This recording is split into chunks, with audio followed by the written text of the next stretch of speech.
Hello everyone. तो हमने यहाँ तक की रीडिंग कर ली है और अब हम इस वीडियो में यहाँ से यहाँ तक की रीडिंग करेंगे और इसकी हिंदी समझेंगे। ठीक है, तो चलिए समझते हैं। चलिए, तो हम पढ़ने वाले थे कॉन्शियसनेस के बारे में। कॉन्शियसनेस क्या होता है? तो technically complicated and most obvious feature, यानी कि ये टेक्निकली कॉम्प्लिकेटेड है, यानी कि कॉम्प्लिकेटेड है। ठीक है, तो कॉम्प्लिकेटेड है तो नहीं पढ़ते हैं, ऐसा नहीं है, ये कॉम्प्लिकेटेड है। ठीक है, पढ़ते हैं इसके बारे में। तो ये कॉम्प्लिकेटेड है टेक्निकली, वो आपको अभी समझ आएगा जब मैं आपको समझाऊंगी कि कैसे ये कॉम्प्लिकेटेड है। ठीक है, टू सेंस इन्वायरमेंटल चेंज। ठीक है, इसमें क्या बोल रहे हैं कि देखिए, जैसे कि हम कॉन्शियसनेस क्या होते हैं, हर लिविंग ऑर्गेनिज्म में होता है कॉन्शियसनेस, और ये ज़रूरी भी है क्योंकि जब तक हम अपने इन्वायरमेंट को सेंस करके रिस्पॉन्स नहीं करेंगे तो कैसे चलेगा। ठीक है, तो ये ज़रूरी भी है टू सेंस इन्वायरमेंटल चेंजेस, कि इन्वायरमेंट में क्या चेंज हो रहा है उसको सेंस करना एंड रिस्पॉन्स करना। ठीक है, तो वो चीज़ हम कैसे करते हैं, रिस्पॉन्स स्टिमुलस के थ्रू। हमें स्टिमुलस मिलता है। कैसा स्टिमुलस? जैसे कि पहला है आपका फिजिकल स्टिमुलस। ठीक है, तो इसमें क्या होगा, टेम्परेचर बढ़ेगा तो हमें पता चलता है ना कि टेम्परेचर बढ़ गया, रेडिएशन बढ़ेगा यानी कि सनलाइट ज़्यादा आएगी। उसके बाद केमिकल चेंजेस कैसे होते हैं, एसिड या बेस के ज़रिए। ठीक है, जैसे कि हमारे पैर पे एसिड गिर गया तो हमारा पैर जल गया। मान लीजिए बेस गिर गया हमारे पैर पे तो हमारा मतलब नुकसान हो गया। मान लीजिए एसिड किसी लिप्स पे गिर गया तो वो जल जाएगा। बायोलॉजिकल स्टिमुलस कैसा होता है, ये ऑर्गेनिजम्स के जरिए होते हैं। आपने देखा होगा एक ऐसा पेड़ जिसको बीनस ट्रैप बोलते हैं। ये क्या करता है, इसके ऊपर कोई इंसेक्ट आकर बैठता है तो ये इसको स्टिमुलस मिलता है, ये फील कर लेता है कि अच्छा हाँ कोई बायोलॉजिकल स्टिमुलस आकर इस पे बैठा है, और ये क्या करता है, तुरंत अपने दोनों मॉडिफाई लीव्स को बंद कर लेता है और जो इंसेक्ट में से इसको निकालना होता है वो निकाल लेता है, लाइक नाइट्रोजन, फॉस्फोरस। ठीक है, तो अब हम आगे समझते हैं। इतना आपको समझ आया? ठीक है, तो अब हम आगे समझते हैं, उसके बाद रीडिंग करेंगे। Photoperiod is sensed by seasonal breeder both plants and animals. तो फोटो का मतलब होता है सन और पीरियड का मतलब होता है ड्यूरेशन। तो ये समझ आ गया आपको। मान लीजिए जो सीजनल ब्रीडर है, मतलब सीजन पे ही जो ब्रीड करते हैं, उनको कैसे पता चलेगा कि उनका सीजन आ गया है ब्रीड करने का। मान लीजिए सर्दियों का मौसम आ गया तो क्या होगा, टेम्परेचर कम होता जाएगा और क्या कहते हैं, रातें लंबी होती जाएंगी, दिन छोटे होते जाएंगे।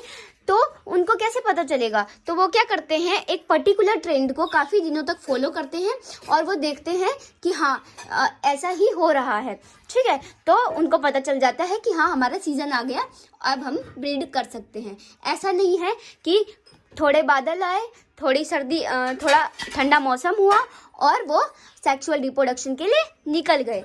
ठीक है, ऐसा नहीं होता। In case of plant similarly, plant में भी ऐसा होता है। क्या होता है कि कुछ शॉर्ट डे प्लांट होते हैं एंड कुछ लॉन्ग डे प्लांट होते हैं। शॉर्ट डे प्लांट यानी कि उनको कम सनलाइट चाहिए तभी उनका जो फ्लावर है वो खिलेगा।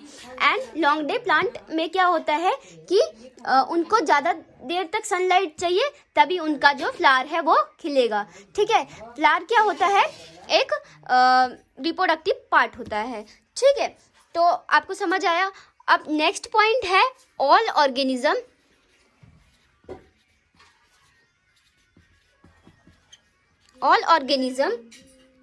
are aware of their surroundings। ठीक है, अब कॉन्शियसनेस के बारे में हम लोगों ने पढ़ लिया। अब सेल्फ कॉन्शियसनेस क्या होता है। कॉन्शियसनेस तो था कि इन्वायरमेंट यानी कि वातावरण के प्रति कॉन्शियसनेस रहना, लेकिन सेल्फ कॉन्शियसनेस किसके अंदर होता है, हमारे अंदर होता है। ठीक है, जो कि अपने आप को भी सेंस कर सके, समझ सके। Self consciousness is not a defining feature. ठीक है, तो सेल्फ कॉन्शियसनेस क्या है, डिफाइनिंग फीचर नहीं है, लेकिन कॉन्शियसनेस क्या है, एक डिफाइनिंग फीचर है। अब एक बात बताइए, सेल्फ कॉन्शियसनेस डिफाइनिंग फीचर क्यों नहीं है? क्योंकि ये सारे लिविंग ऑर्गेनिज्म में नहीं होता है, ये हमारे अंदर होता है। ठीक है, हमारे अंदर होता है हमारे अंदर कॉन्शियसनेस भी होता है, सेल्फ कॉन्शियसनेस भी होता है, लेकिन कॉन्शियसनेस सब लिविंग ऑर्गेनिज्म में होता है, ऑल लिविंग ऑर्गेनिज्म में होता है, इसीलिए उसे डिफाइनिंग फीचर भी मान सकते हैं। अब हम दूसरा टॉपिक पढ़ते हैं, इंटरेक्शन एंड इमर्जेंस। ठीक है, तो इसमें क्या है, बायोमोलिक्यूल्स, लिपिड, प्रोटीन। बायोमोलिक्यूल्स में क्या है, lipid, protein, nucleic acid, carbohydrate, ये जब पूरे मिल जाएंगे इंटरेक्ट करके सेल ऑर्गेनेल बनेगा, जिसमें क्या होंगे, plastid, mitochondria, nucleic more advance होंगे ये बायोमोलिक्यूल्स से। फिर उसके बाद वो इंटरेक्ट होकर सेल बनेगा जो कि उससे भी एडवांस होंगे, वो इंटरेक्ट होकर टिश्यू बनेगा जो कि उससे भी एडवांस होगा, और टिश्यू इंटरेक्ट होकर ऑर्गन बनेंगे, एंड ऑर्गन इंटरेक्ट होकर ऑर्गन सिस्टम बनेंगे। तो ये है। अब आगे हम रीडिंग करते हैं। चलिए तो रीडिंग करते हैं। परहेप्स यानी कि शायद। The most obvious and technically complicated feature of all living organism is this ability to sense their surrounding और एनवायरनमेंट। ठीक है, तो ये मोस्ट ऑब्वियस और टेक्निकली कॉम्प्लिकेटेड है। मोस्ट ऑब्वियस यानी कि सबके पास है, टेक्निकली कॉम्प्लिकेटेड भी है। अभी मैंने आपको भी समझाया कि अपने आसपास के वातावरण को सेंस करके और उसका रिस्पॉन्स करना। टू दिस इन्वायरमेंटल स्टिमुलस, तो हमें इन्वायरमेंटल स्टिमुलस मिलते हैं क्या, फिजिकल, केमिकल और बायोलॉजिकल, जो कि हम अभी समझ चुके हैं। We sense our environment through our sense organ. ठीक है, तो इसमें क्या बोल रहा है, ये लाइन मैं आपको समझाने वाली थी, ये मैं यहाँ पे समझा देती हूँ, कोई नहीं। तो हम कैसे सेंस करते हैं, हम अपने आवर सेंस ऑर्गन से, हम अपने सेंस ऑर्गन से यानी कि आईज, नोज, ईयर, इससे हम लोग सेंस करते हैं आसपास के एनवायरनमेंट को। लेकिन plant response to external factor, लेकिन प्लांट कैसे सेंस करके रिस्पॉन्स करते हैं, लाइट, ठीक है, सनलाइट, वाटर, पानी, टेम्परेचर, ठीक है, और अदर ऑर्गेनिज्म और पॉल्यूएंट्स etcetera. All organism from the prokaryotes to most complex eukaryote can sense and respond to environmental cues। ठीक है, तो जो भी है ऑर्गेनिज्म, प्रोकैरियोट, यूकैरियोट, तो वो भी क्या करते हैं, कॉम्प्लेक्स तरीके से वो सेंस करके एंड रिस्पॉन्स करते हैं। फोटो पीरियड का मैंने आपको मतलब समझाया। Photo period affect reproduction in seasonal breeder. तो फोटो पीरियड क्या, सनलाइट का जो ड्यूरेशन है वो रिप्रोडक्शन अफेक्ट करता है रिप्रोडक्शन, जो कि सीजनल ब्रीडर है, जो कि सीजनली रिप्रोडक्शन करते हैं। Both plants and animals, all organism handle chemical entering their body. तो सारे जो ऑर्गेनिज्म है वो हैंडल कर लेते हैं जो उनके बॉडी में केमिकल्स एंटर करते हैं। All organism therefore are aware of their surrounding. जो सारे ऑर्गेनिज्म हैं वो अवेयर हैं आप अपने सराउंडिंग के प्रति। Human being is the only organism, एक इंसान ही ऐसा क्या कहते हैं, ऑर्गेनिज्म है जो कि अपने प्रति भी कॉन्शियसनेस है, जिसको हम सेल्फ कॉन्शियसनेस बोलेंगे।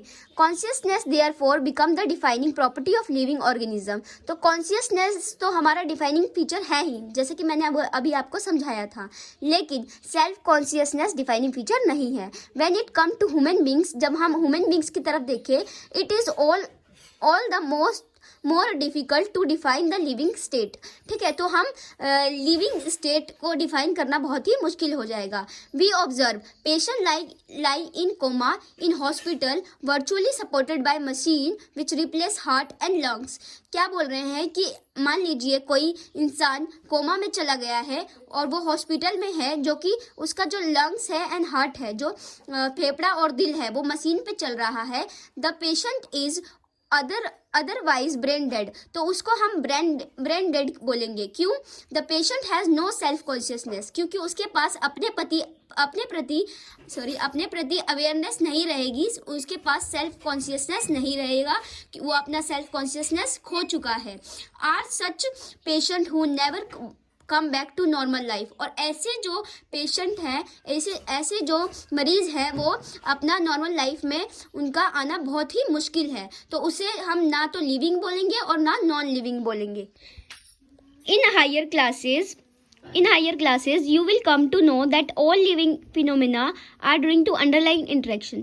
जब आप हायर क्लास में जाएंगे तो आप समझेंगे कि जो सारे लिविंग फिनोमेना है वो इंटरेक्शन से बने हुए हैं। ठीक है, जैसे कि मैंने अभी आपको समझाया कि मॉलिक्यूल्स मिलकर ठीक है। तो एक मॉलिक्यूल्स का पूरा बड़ा सा कंपोनेंट बना है, ठीक है। और उसके बाद सेल बना है, तो सेल से सेल मिलकर टिश्यू बना है। तो ये क्या बोल रहा है कि जो टिश्यू है उसमें बहुत सारे सेल मिलकर ही, बहुत सारे सेल का इंटरेक्शन होकर एक टिश्यू बना है, ठीक है। सिमिलरली बहुत सारे मॉलिक्यूल्स मिलकर ही मॉलिक्यूलर कंपोनेंट बना है और सेल ऑर्गेनेल बना है। This interaction result in emergent property. इस इंटरेक्शन को क्या बोलते हैं, emergent property at the higher level of organisation, और ये एक हायर लेवल ऑफ ऑर्गेनाइजेशन है। This phenomena is true in hierarchy of organisational complexity at all levels, ठीक है। इसमें क्या बोल रहा है कि ये जो फिनोमेना है ये चलता ही जा रहा है, जैसा कि मैंने आपको बताया था, टिश्यू बना, उससे ऑर्गन सिस्टम बना, ठीक है। पहले तो सेल होता है, ठीक है, मॉलिक्यूल्स होते हैं, सेल होता है, फिर टिश्यू होता है, ऑर्गन होता है, ऑर्गन सिस्टम होता है। Therefore we can say that living organisms are self replicating. तो हम कह सकते हैं कि जो लिविंग ऑर्गेनिज्म है वो सेल्फ रेप्लिकेटिंग है। समझ रहे हो, मतलब कि सेल टू सेल जुड़कर टिश्यू बन रहा है, सेल्फ रेप्लिकेटिंग है, सेल्फ रेगुलेटिंग है, ठीक है, अपने आप को चेंज कर, और इंटरेक्ट करके एक सिस्टम बना रहे हैं, ऑर्गन सिस्टम, जो कि कैपेबल है क्या करने के लिए, एक्सटर्नल रिस्पॉन्स देने के लिए, एक्सटर्नल स्टिमुलाई देने के लिए, ठीक है। हम अपने वातावरण को सेंस करके क्या कह सकते हैं, रिस्पॉन्स दे सकते हैं और महसूस कर सकते हैं। Biology is the story of life on earth. तो biology is the story of life on earth, ये लाइन मैंने पहले भी आपको लिखवाई थी कि बायोलॉजी क्या है, जो अर्थ पे जो कहानी, जो लाइफ चल रही है उसकी स्टोरी है। Biology is the story of evolution of living organism on earth.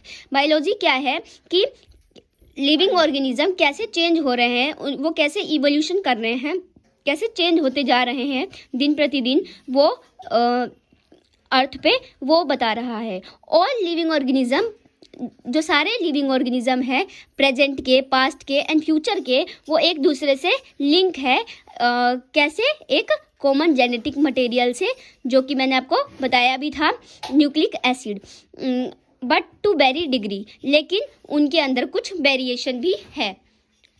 I hope सबको समझ आया होगा। अगर समझ आया है तो मेरे चैनल को सब्सक्राइब करें, वीडियो को लाइक करें एंड प्यारा सा कमेंट करें। Thank you so much.